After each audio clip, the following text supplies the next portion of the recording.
Hey, what's up, everybody? Welcome to RDNA. I am Mr. Williams, and today's topic is uh, the labor movement and the importance of unions. Before I get into my little spiel, I want to let you listen to about a minute video. It's about 2 minutes and 25 seconds. So if you can bear with me for a couple minutes, and I'll come right back with my thoughts. Until then, you'll be staring at my face.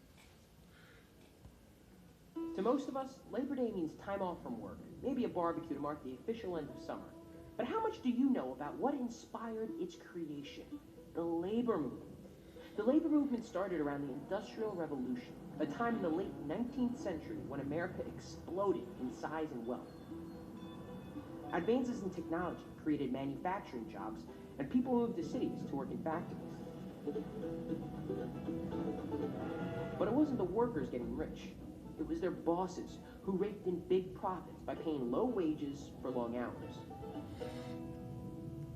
Fed up with big business, industrial workers created unions to fight for better conditions. Unions are the backbone of the labor movement.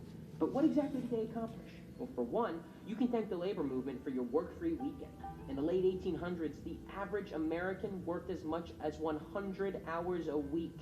Unions held strikes to demand shorter work weeks and an 8-hour workday to make time for family and relaxation.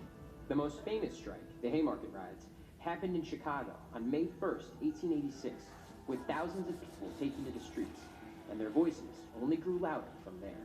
The labor movement also protested child labor. Remember those black and white photos of children with dirty, sad faces wearing overalls and beanie caps? Those kids weren't playing outside, but they were working in factories. In 1881, unions demanded that businesses stop hiring kids under 14, and slowly but surely, measures against child labor caught on around the country. Eventually, all those protests got results. In 1938, Congress passed a law called the Fair Labor Standards Act, which set the 40-hour workday, regulated child labor, and set standards for minimum wage and overtime pay. In the 1930s and 1940s, workers were also able to negotiate health benefit plans from their employers. Though union membership is on a decline today, it's undeniable that the labor movement forever changed the way Americans live, work, and even relax. All right, so yeah, that's the funny thing is that you don't hear a lot of talk about unions. You know what I'm saying anymore. I mean, a couple of years ago, unions were always in the news. I mean, especially around like presidential election time, unions become important. But as you heard from that video, that you know the labor movement was very instrumental in some of the things that we take advantage of today, as far as work practices. You know what I'm saying? That the 40-hour work week. You know what I'm saying? I said people in the 1800s worked up to like 100 hours a week. You know what I mean? So think about that. And I remember when I first got out of the military, like, and I first got my first legit job after getting out of the military, and the first question I asked when I got my first day on the job, I was like, "Do you guys have a union?" You know what I'm saying? Because I knew, hey, strength is in numbers. You know what I'm saying? And whenever you can be divided and taken advantage of, you are easier marked by yourself. So that's what gave unions their strength, is their ability to collectively bargain. You know what I'm saying? Like the sports leagues. You know what I mean? The the NFL players have a union. You know what I'm saying?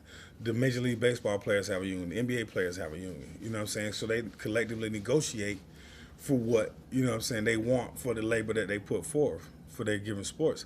You know what I'm saying? And and there's all different types of unions. There's a grocery store workers union. You know what I'm saying? So whenever if there's a grocery store workers strike or whatever, your grocery store is filled with temps. You know what I'm saying? And regular employees are outside, most of the time trying to get a better wage, or whatever the case may be, whatever they have to fight for, or they feel that they need to fight for, and that it's worth fighting for, and for them as a collective, and most of the time, what I'm saying, they can't even have a strike if everybody's not on board. You know what I'm saying? Because it's pointless. But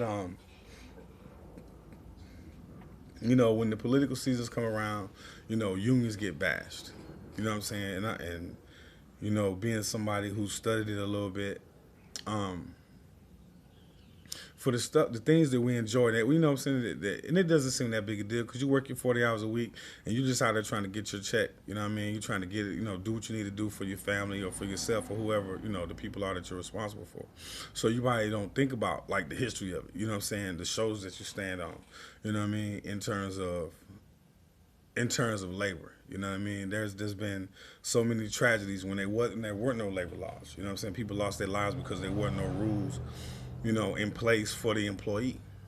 You know what I'm saying? There have been people who've died, you know what I'm saying, in factories, you know what I'm saying, because the owner of the building had the building chained up, you know, had the doors chained, you know, and hundreds of people died.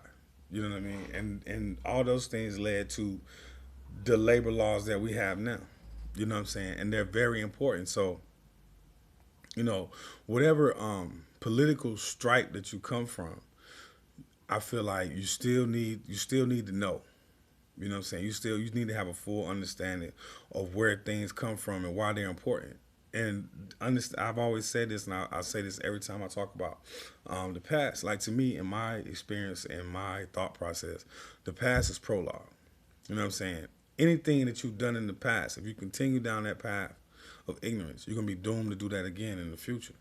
You know what I'm saying? Don't think certain things. Don't think nothing can be undone. Don't think things can't end up back in the bad space that they were originally, because they can.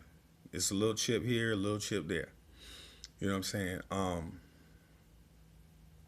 But you know, as you got to fight for 15. You know what I'm saying? Fast food workers want a higher wage. Man, everybody wants a higher wage for that matter. You know what I'm saying? Like a living wage. If you look in most major cities in the United States, let's not even forget like the small, rural areas, but just even in major cities, people aren't making enough money to necessarily live and meet all the needs that need to be met for their environment. You know, and like all those things go hand in hand. Would you want to be by yourself and not be as strong, or be part of a collective and be stronger? You know what I'm saying? And the truth of the matter is, the point of this video is that I said all of that to say this right here. We as citizens and as people of this country, we need to wake up and realize that the system is rigged for people who already have it. It's rigged for them. And the sooner you realize that the man sitting next to you that may not look like you, who might wear his hair different, who might love his mate different, who might just have a different mate of a different sex altogether, that person, male or female, they get up and go to work the same as you, put pants on one leg at a time, deal with the same struggles and hardships as every other person. That's a regular, everyday, run-of-the-mill person. None of our lives are different. Some have better weekends than others. But for the most part, everybody has good days and bad days. I'm Mr. Williams. Be good to each other. I'm out.